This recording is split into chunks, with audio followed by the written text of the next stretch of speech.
1000 വർഷം പഴക്കമുള്ള ഒരു മഹാദേവ ക്ഷേത്രമാണ് ഈ കാണുന്നത്. 1980 കാലഘട്ടത്തിൽ BBC അടക്കമുള്ള മാധ്യമങ്ങൾ വന്ന് ഡോക്യുമെന്ററി ചെയ്തൊരു ക്ഷേത്രം. കാലപ്പഴക്കം കൊണ്ട് ക്ഷേത്രത്തിന്റെ പല ഭാഗങ്ങളും പൊളിഞ്ഞു തുടങ്ങിയെങ്കിലും ഇന്നും ആ പഴമ ചോരാതെ നിൽക്കുന്ന ക്ഷേത്രങ്ങളിൽ ഈ ഒരു ക്ഷേത്രം മാത്രമായിരിക്കും ഇപ്പോഴും ഉള്ളത്. കൂത്താട്ടുകുളത്തെ മഹാദേവ ക്ഷേത്രമാണിത്. മഹാദേവൻ കുടുംബത്തോടൊപ്പം വസിക്കുന്ന ആ ഒരു ക്ഷേത്രത്തിന്റെ അകത്തെ കാഴ്ചകളിലേക്ക് പോയാലോ?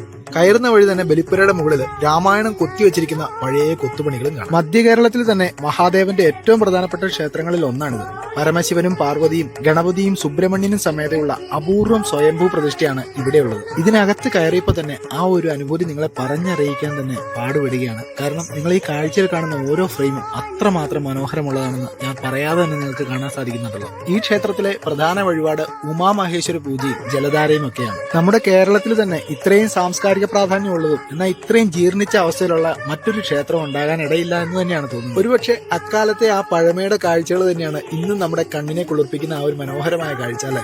എവിടെ നോക്കിയാലും നല്ല മനോഹരമായ ഒരു ഫ്രെയിമാണ്. ഒരുപാട് ഫോട്ടോഷൂട്ടും കാര്യങ്ങളൊക്കെ ഇവിടെ നടക്കുന്നുണ്ട്. അതിനെല്ലാം പ്രത്യേകം ഫീസും കാര്യങ്ങളൊക്കെ ഉണ്ട് കേട്ടോ. ഇത്രയും പഴമയുള്ള ഒരു ക്ഷേത്രത്തിൽ നമ്മൾ ചെന്ന് കഴിയുമ്പോൾ നമുക്ക് നമ്മുടെ പഴയ കാലങ്ങളൊക്കെ ഓർമ്മ വരും കേട്ടോ. അത്ര പോസിറ്റീവ് എനർജിയാണ് എവിടെ നോക്കിയാലും. കൂത്താട്ടുകുളം ടൗണിൽ നിന്നും 1/2 കിലോമീറ്റർ മാറിയാണ് ഈ ഒരു ക്ഷേത്രം സ്ഥിതി ചെയ്യുന്നത്. ക്ഷേത്രത്തിന് തൊട്ടടുത്ത് തന്നെ ഒരു വലിയ കുളമുണ്ട് കേട്ടോ. നല്ല മനോഹരമായ ഒരു കുളമാണ്. ഈ കുളവും ഈ ഒരു അമ്പലവും ഒക്കെ കൂത്താട്ടുകുളം എന്ന പേര് വരുന്നതിന് ഐതിഹ്യമുണ്ടെന്ന് പറയപ്പെടുന്നുണ്ട്. ഒരു കാര്യം ഉറപ്പാണ്, ഒരു തവണയെങ്കിലും ഈ ക്ഷേത്രത്തിൽ ഒന്ന് പോയിട്ടുണ്ടെങ്കിൽ നമ്മുടെ മനസ്സിന്റെ കോണില് ഏതെങ്കിലും ഒരു ഫ്രെയിം എപ്പോഴും എന്നും ഓർമ്മിക്കാൻ പാകത്തിനുണ്ടാവും.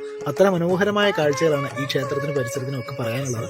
എന്തായാലും നിങ്ങൾ ഒരു ദിവസമെങ്കിലും ഒന്ന് പോയി കാണുക. മറ്റുള്ളവരിലേക്കും കൂടെ ഈ വീഡിയോ ഒന്ന് ഷെയർ ചെയ്ത് കൊടുത്തേക്കാം. Download ShareChat.